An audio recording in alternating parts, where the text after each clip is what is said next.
Haleluya, puji Tuhan. Shalom, sahabat Daily Hope yang dikasihi Tuhan Yesus, apa kabar? Kita bersyukur pagi ini kita kembali dapat beribadah di Daily Hope, mencari wajah Tuhan, mendengarkan firman Tuhan, dan kita berdoa bersama-sama. Sahabat Daily Hope, kita akan merenungkan firman Tuhan dengan tema membuka wasiat Tuhan di surga. Wah, menarik ya temanya. Kita akan gali kebenaran firman Tuhan ini, tapi sebelumnya kita akan menyembah Tuhan, kemudian mendengarkan firman Tuhan, dan selanjutnya kita akan berdoa bersama-sama. Dan bagi Anda yang butuh dukungan doa atau pelayanan konseling, di layar tertera nomor WA. Anda bisa WA kepada kami di 0878 8881 1150, 0878 8881 1150. Puji Tuhan, tetap semangat dalam Tuhan Yesus. Percaya ada harapan-harapan surgawi yang Tuhan berikan dalam kehidupan kita. Jadi ketika Tuhan berikan hari yang baru, so pasti ada berkat-berkat yang baru yang Tuhan sediakan dalam kehidupan kita, karena kita terus hanya bersandar berharap kepada Tuhan saja. Mari kita menyembah Tuhan sebelum kita mendengarkan kebenaran firman Allah. Haleluya. Bapak Ibu, saudara-saudara kasih, sahabat Daily Hope, mari saat ini kita mau satukan hati, kita mau datang kepada Tuhan, kita mau bawa hidup kita persembahkan pujian syukur hanya bagi Tuhan, sebab Tuhan selalu baik dan sungguh baik dalam keberadaan kehidupan kita. Dia Allah yang mulia, Dia Allah yang layak kita puji dan kita sembah. Dia Allah yang duduk di surga di tahtanya, duduk di sebelah kanan Allah Bapa Maha Kuasa, yang senantiasa memperhatikan keberadaan kita, orang-orang yang sungguh-sungguh percaya kepadanya. Haleluya. Terima kasih Tuhan, terima kasih Bapa, kami bersyukur Tuhan, Engkau Allah yang hidup, Allah yang bertahta di kerajaan sorga. Kami datang menyembah-Mu Tuhan, memuji-Mu, menyembah-Mu dengan segenap hati.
memerintah selamanya atas semua yang di bumi, atas semua yang di bumi, atas semua yang di bumi,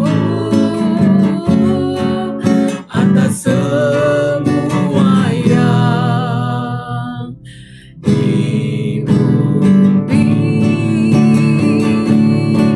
Haleluya, Yesus kami muliakan Engkau Tuhan, kami menyembah Kau layak disembah, Engkau layak dipuji, kami berikan pujian kami berikan penghormatan hanya bagimu Tuhan, Allah yang hidup, Tuhan dan Raja kami, Allah yang bertanda di kerajaan sorga, Yesus Tuhan, mulia bagi anak Tuhan.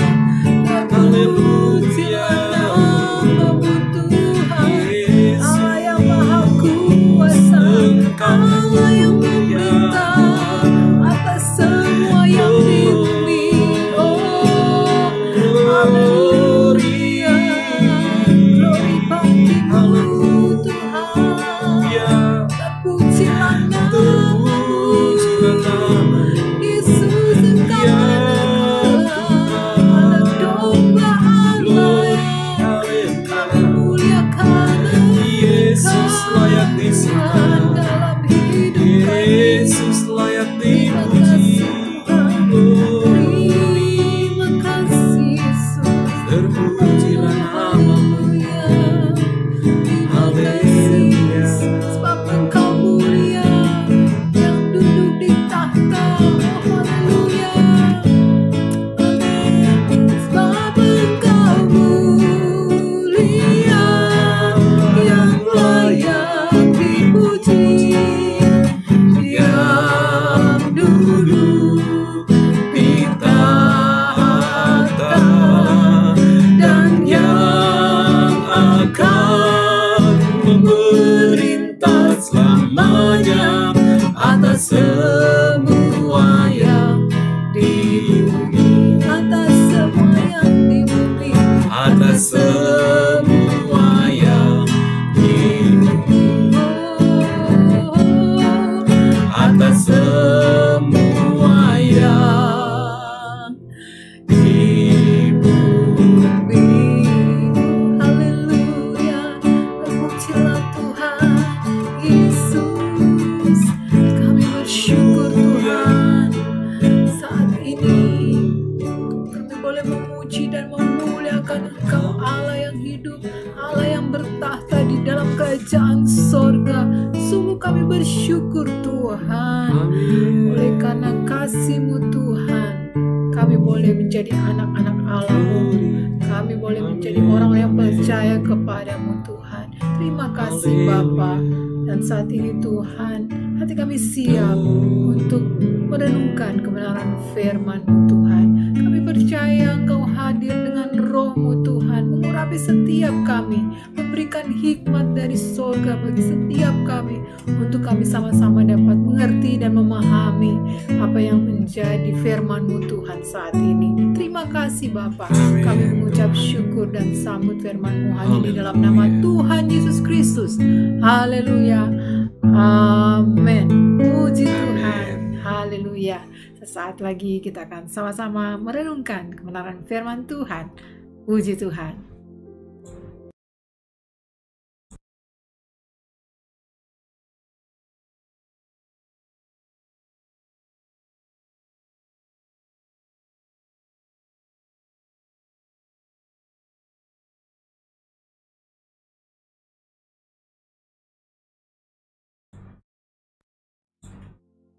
Haleluya, puji Tuhan. Sahabat Daily Hope, kita telah memuji, menyembah Tuhan, dan pada saat ini kita akan merenungkan firman Tuhan.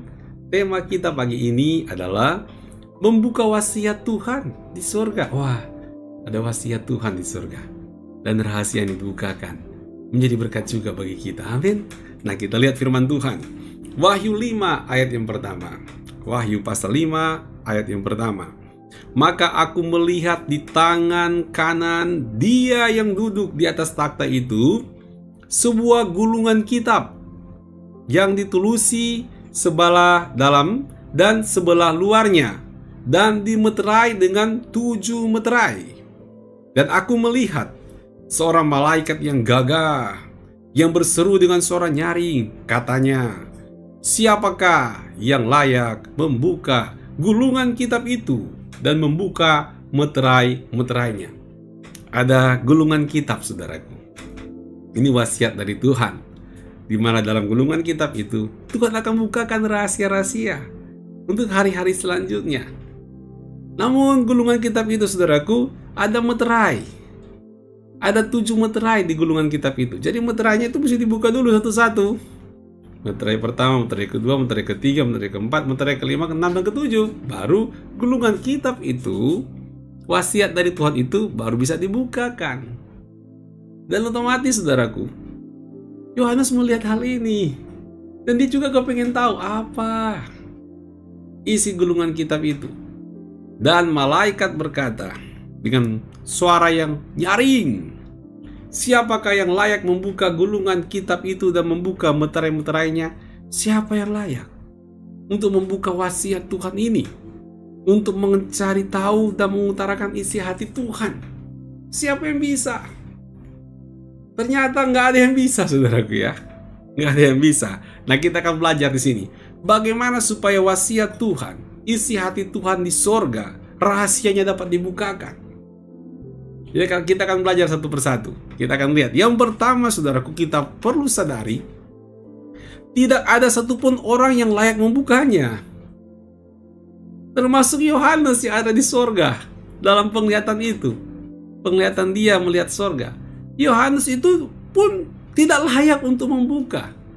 Padahal kalau mau dipikir, sakti juga nih Yohanes, karena dia dapat penglihatan, melihat pintu sorga. Yakub aja melihat tangga sorga sudah senang, apalagi Yohanes melihat pintu sorga dan disuruh masuk ke dalam. Keren kan? Keren banget. Tetapi sudah dalam kemuliaan Tuhan seperti itu pun, Yohanes tidak layak untuk membuka ke-7 meterai itu agar bisa tahu isi hati Tuhan dalam kitab itu seperti apa. Tidak ada satupun yang layak. Nah, kita lihat Wahyu 5 ayat yang ketiga. Tetapi tidak ada seorang pun yang di sorga, atau yang di bumi, atau yang di bawah bumi, yang dapat membuka gulungan kitab itu, atau yang dapat melihat sebelah dalamnya. Nggak bisa. Nggak ada satupun yang layak. Yang di sorga, yang di bumi, atau yang di bawah bumi. Nggak ada satu orang pun yang bisa membuka itu. Dan saudaraku, ayat yang keempat, maka menangislah aku, kata Yohanes, dengan amat sedihnya, karena tidak ada seorang pun yang dianggap layak untuk membuka gulungan kitab itu, atau melihat sebelah dalamnya. Lalu berkatalah seorang dari tua-tua itu kepadaku, jangan engkau menangis. Sesungguhnya singa dari suku Yehuda, yaitu tunas Daud, telah menang sehingga ia dapat membuka gulungan kitab itu dan membuka ke-7 meterainya. Coba lihat, saudara. Yohanes sampai putus asa, sampai dia menangis amat sedih, karena tidak ada seorang pun yang sanggup, yang layak membuka kitab itu, gulungan kitab itu. Nggak ada yang bisa. Bahkan dirinya sendiri nggak bisa. Itu menggambarkan bahwa seorang pun yang pernah ada di muka bumi ini sungguh tidak layak untuk membuka kitabnya Tuhan. Karena kenapa? Saking berdosanya umat manusia. Saking manusia itu telah jatuh dalam dosa, kotor di mata Tuhan, maka tidak layak untuk membuka kitab, gulungan kitab tersebut. Saking dosa merajalela di mana-mana, sehingga tidak mampu membuka gulungan kitab wasiat dari Tuhan ini, saudara. Gak ada yang sanggup. Nah, itu persis kalau kita lagi bicara sekarang ya. Bukan gulungan kitab, tapi yang ada sekarang. Apa itu? Kitab suci kita, Alkitab. Tidak ada seorang pun yang sanggup bisa paham isi dalam Alkitab ini. Tidak ada seorang pun yang dapat mengerti tentang Alkitab ini. Karena semua orang sudah jatuh dalam dosa. Nggak paham. Nggak bisa ngerti maksud dari firman Tuhan yang tertulis dalam Alkitab. Kecuali butuh diterangi oleh Roh Kudus.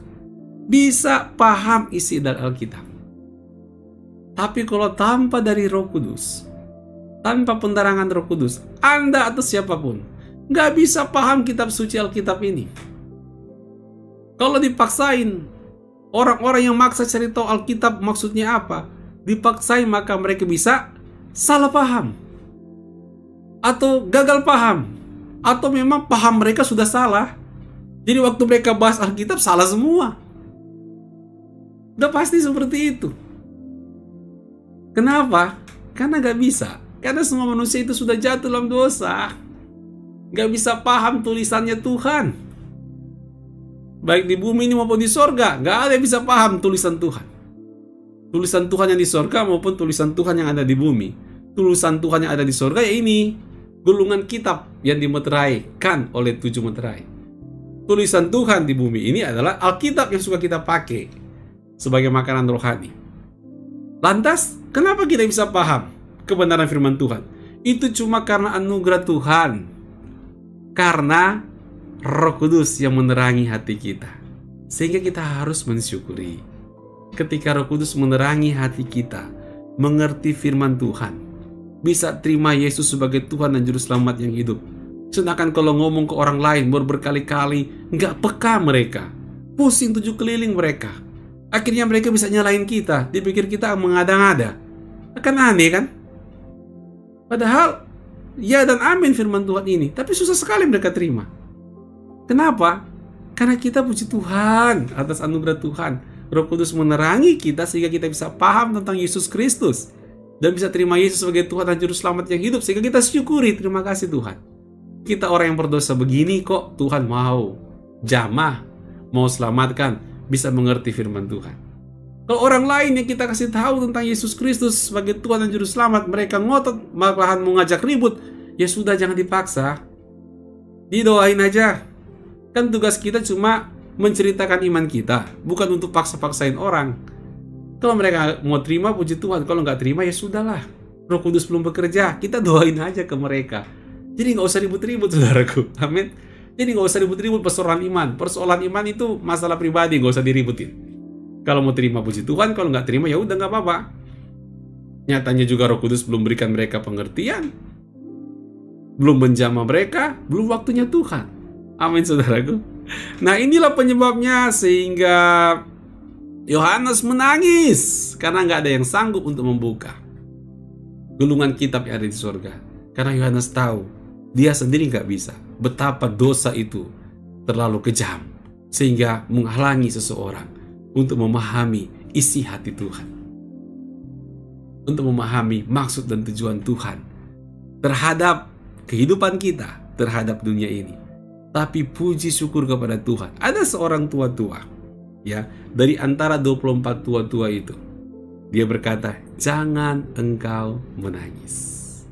Jangan nangis. Jangan sedih. Kenapa? Karena sesungguhnya singa dari suku Yehuda, yaitu tunas Daud, telah menang, sehingga ia dapat membuka gulungan kitab itu dan membuka ketujuh meterainya. Hanya Yesus yang sanggup. Tidak satu pun yang sanggup untuk melakukannya. Amin, saudaraku. Poin yang kedua, bagaimana supaya wasiat Tuhan di sorga, rahasia yang dapat dibukakan, isi hati Tuhan dapat dibukakan. Pertama, tidak satu pun manusia yang sanggup melakukannya, yang layak melakukannya. Yang kedua berarti siapa? Yaitu seekor anak domba, seperti tersembelih sebagai solusi. Ternyata, ya, anak domba Allah inilah sebagai solusinya. Kita lihat Wahyu 5 ayat 6. Kita perhatikan baik-baik ayat ini ya.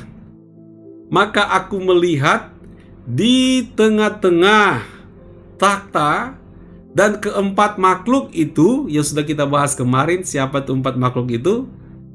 Dan di tengah-tengah tua-tua itu berdiri, sekali lagi perhatikan, berdiri seekor anak domba seperti telah disembelih, bertanduk 7 dan bermata 7.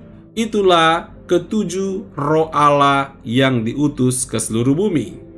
Lalu datanglah anak domba itu dan menerima gulungan kitab itu dari tangan dia yang duduk di atas takhta itu.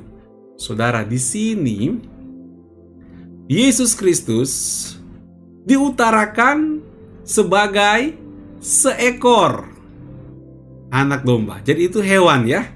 Seekor anak domba yang ada tanda seperti disembelih. Untuk mengingatkan apa ini? Untuk mengingatkan Yesus Kristus adalah anak domba Allah yang telah berkorban di kayu salib untuk menebus dosa-dosa kita. Ada bekas tanda disembelih. Seekor, jadi hewan, anak domba yang ada tanda seperti disembelih. Ini menunjukkan apa? Menunjukkannya Yesus Kristus dalam kelemahannya sebagai manusia yang terbatas mau mati di kayu salib menebus dosa kita. Namun selain itu juga menunjukkan tentang kesempurnaan Tuhan yang ilahi. Karena kenapa? Dikatakan seekor anak domba seperti telah disembelih ini bertanduk 7. Ada 7 tanduk dan bermata 7. Itulah ketujuh roh Allah yang dikutus ke seluruh bumi. Itu membicarakan tentang apa? Keilahian Tuhan Yesus Kristus, kan? Dia adalah Allah. Ini menunjukkan keilahian Allah, kesempurnaan Tuhan, kehebatan Tuhan Yesus. Dari sini kita lihat di sorga gambaran tentang kemanusiaan Kristus dan kealihan Kristus masih nampak. Amin, saudaraku.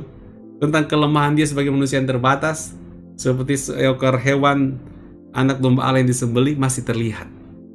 Tapi ini sebenarnya bukan lambang kelemahan, tapi lambang kemenangan. Kemenangan terhadap dosa-dosa. Amin, saudaraku. Ini memang agak unik, ya. Justru kekristenan, apa yang dianggap lemah justru itu merupakan kekuatan, memberikan kemenangan. Haleluya. Nah, saudaraku, dalam kasih Tuhan Yesus Kristus, di sini kita melihat anak domba itulah yang menerima gulungan kitab itu dari tangan Tuhan sekaligus. Langsung diterima. Jadi hanya Yesus Kristus saja yang bisa mengutarakan tentang wasiat Tuhan di sorga. Hanya Yesus Kristus saja yang bisa membukakan tentang isi hati Tuhan. Oleh sebab itu, isi hati Tuhan juga terhadap hidup kita, kita harus percaya ada Yesus di hati kita yang mampu membukakan isi hati Tuhan tentang kita. Maka kita harus sering berkomunikasi dengan anak domba Allah. Kita harus sering berkomunikasi dengan Yesus Kristus agar kita tahu apa yang menjadi isi hati Tuhan terhadap kita, sehingga kita bisa berjalan dalam rancangan Tuhan, dalam wasiatnya Tuhan selama kita ada di muka bumi ini. Dan nanti juga di surga kita akan melihat wasiat Tuhan luar biasa buat kita. Amin, saudaraku. Warisan Tuhan yang luar biasa atas kehidupan kita. Haleluya. Dan poin yang ketiga, saudaraku, dalam kasih Tuhan Yesus, bagaimana supaya wasiat Tuhan di surga rahasianya dapat dibukakan, isi hati Tuhan dapat dibukakan. Pertama, tidak ada satupun manusia yang bisa membukakannya, wasiat dari Tuhan ini. Manusia dikatakan manusia suci dari manapun juga nggak sanggup. Yang kedua, hanya seekor anak domba Allah yang ada tanda sembelih, dialah yang layak untuk membukakannya. Dia itu adalah Tuhan Yesus Kristus. Dan yang ketiga, kita diingatkan bahwa pengorbanannya yang besar, sehingga anak domba inilah yang layak menerima pengagungan. Jadi ada sembelih. Ini menunjukkan arah tanda seperti itu, menunjukkan pengorbanan Kristus itu sangat besar, karyanya sangat luar biasa, sehingga dia bukan hanya menerima gulungan kitab itu dan membukakan meterainya, tetapi dia juga menerima penyembahan-penyembahan yang ada di sorga, maka kita juga harus sungguh-sungguh menyembah Tuhan. Kita lihat firman Tuhan, Wahyu pasal 5 ayatnya yang ke-11. Wahyu pasal 5 ayat yang ke-11. Maka aku melihat dan mendengar suara banyak malaikat sekeliling takhta. Makhluk-makhluk dan tua-tua itu, 4 makhluk dan 24 tua-tua itu, jumlah mereka berlaksa-laksa dan beribu-ribu laksa, artinya banyak sekali. Penghuni sorga itu banyak. Katanya dengan suara nyaring, Anak domba yang disembelih itu layak untuk menerima kuasa dan kekayaan dan hikmat dan kekuatan dan hormat dan kemuliaan dan puji-pujian. Sungguh di sorga saat ini Yesus Kristus diagungkan, dipuji dan disembah. Itulah suasana sorga pada saat ini.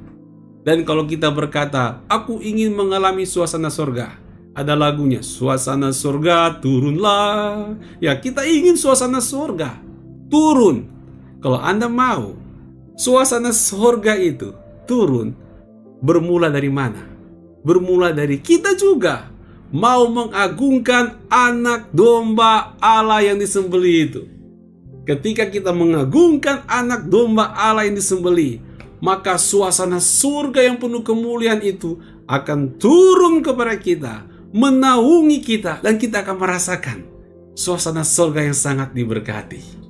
Hati kita pun akan bersukacita penuh damai sejahtera, dan kita pun akan mengerti tentang isi hati Tuhan, wasiat Tuhan yang Tuhan berikan dalam kehidupan kita.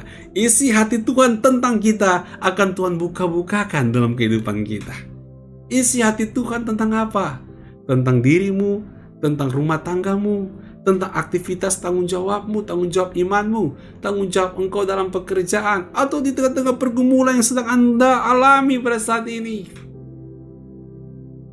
Isi hati Tuhan tentang pergumulan itu ada, dan Tuhan bisa ungkapkan, utarakan. Dan bagaimana kita harus ambil keputusan dan bertindak. Kenapa? Karena kita mengalami suasana sorga. Sekali lagi, suasana sorga dalam ayat 12 ini menunjukkan bagaimana banyak penghuni sorga. Mereka mengagungkan, memuji anak domba Allah yang telah berkorban menebus umat manusia dari dosa. Dan ketika kita juga mengagungkan Yesus Kristus yang telah menebus, menyelamatkan umat manusia, kita mengagungkannya, maka suasana sorga yang sama dapat kita rasakan di hati kita. Dan kehidupan kita so pasti akan mengalami berkat campur tangan Tuhan yang besar dan ajaib. Mari saudaraku, wasiat Tuhan itu, isi hati Tuhan itu, juga isi hati Tuhan tentang kehidupan kita, Tuhan mau utarakan. Dan siapa yang bisa mengutarakannya, siapa yang bisa mengungkapkannya, itu lewat Yesus Kristus. Oleh sebab itu, pastikan suasana sorga itu kita nikmati setiap hari di hati kita. Kita agungkan dan muliakan nama Tuhan. Maka Tuhan akan tunjukkan apa yang menjadi isi hati Tuhan tentang kehidupan Anda. Indah bukan? Puji Tuhan, Tuhan Yesus memberkati. Sahabat Daily Hope yang dikasihi Tuhan, ketika Anda diberkati dengan kebenaran firman Tuhan ini, Anda juga bisa jadi berkat bagi yang lainnya. Caranya adalah Anda bisa membagikan link khotbah ini kepada mereka, agar mereka dapat diberkati dengan mendengarkan firman Allah, sebagaimana juga kita diberkati pada saat ini. Karena saya percaya, kapanpun dan dimanapun, ketika seseorang buka hati menerima firman Tuhan, maka kuasa Tuhan bekerja, memulihkan dan memberkati kehidupan mereka. Amin.